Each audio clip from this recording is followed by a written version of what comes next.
God damn it, Ricky! I said Hey, decaf. we're on. You know what? Oh, hi. My name is Isaac Fernandez, and this is my final presentation for my drugs class. So let's begin.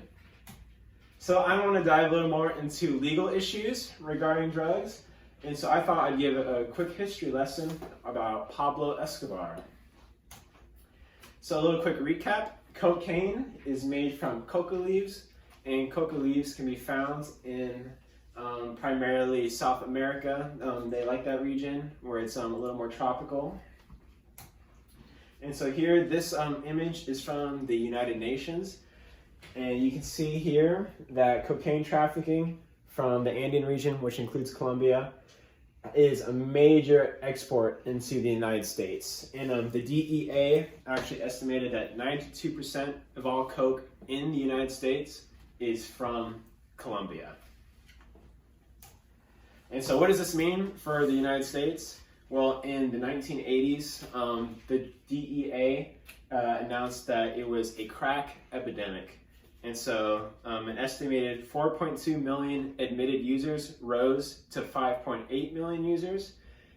Cocaine-related hospital emergencies increased by 110%. And in 1988, the Bureau of Justice found that in New York City, crack tied to 32% of all homicides. And so you're kind of asking, well, how did this happen? And this man, Pablo Escobar, he was a drug dealer. He is a major part. Now, I wish I knew some more about Pablo Escobar. Wait, actually, here he is right here. Wow. Man, I sent out an invitation. I didn't know if he'd accept it. But here he is. Pablo loves the media. Here he is. Loves the spotlight. Gracias. Thank you for letting me on today. Of course, Pablo. Of course. All right. And so, Pablo, what was the name of your cartel? There's no way you'd moved all this cocaine by yourself, is there? The Medellin Cartel. Medellin Cartel. And you were like a henchman? I was the leader. The leader. I started it, me and my primo, Gustavo. Of the biggest cartel in the United States at the time? Correcto. Not in the United States, but in the world? Correcto. That's pretty impressive.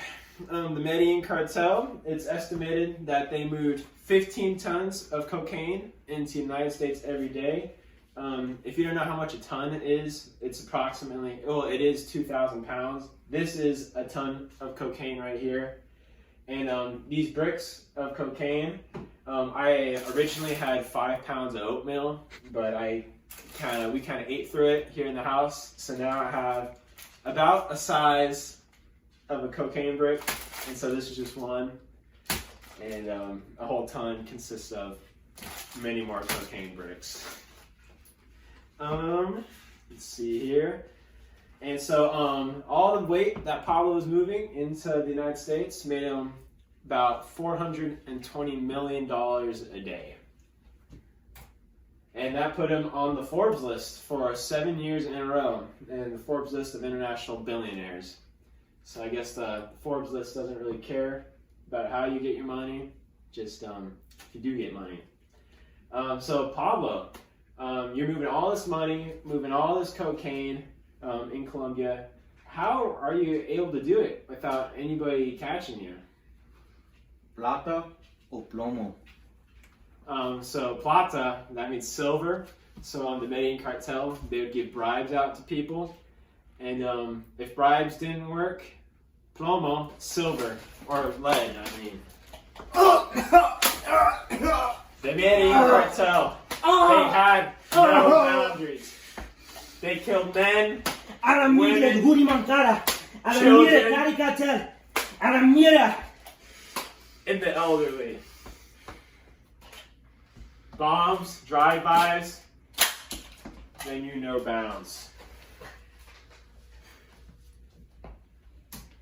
So the DEA was after Pablo Escobar. With all the cocaine in the United States, it was enough to go after him.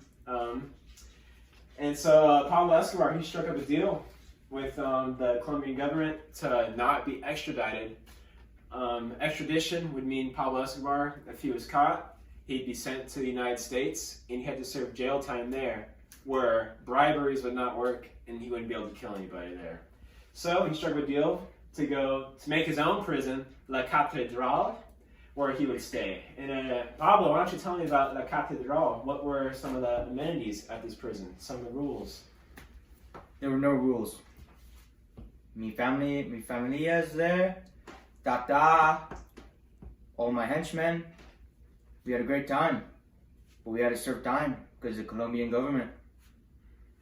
Along with that, there was jacuzzi, bars, kind of more like a hotel. But eventually, Pablo didn't like it, and he escaped, and he wound up dead at the hands of the Colombian police.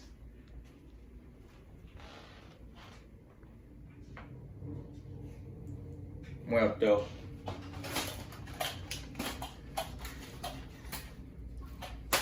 And so, I guess the moral of this history lesson is that drug dealing isn't a very noble profession. It's very dirty. You break a lot of rules, kill a lot of people, and you do a lot of damage. And even after Pablo died, cocaine trafficking didn't actually stop.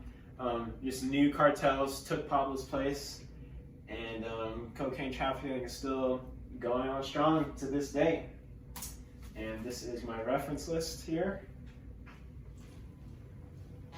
Great, and I thank you very much. I hope you have a good winter break.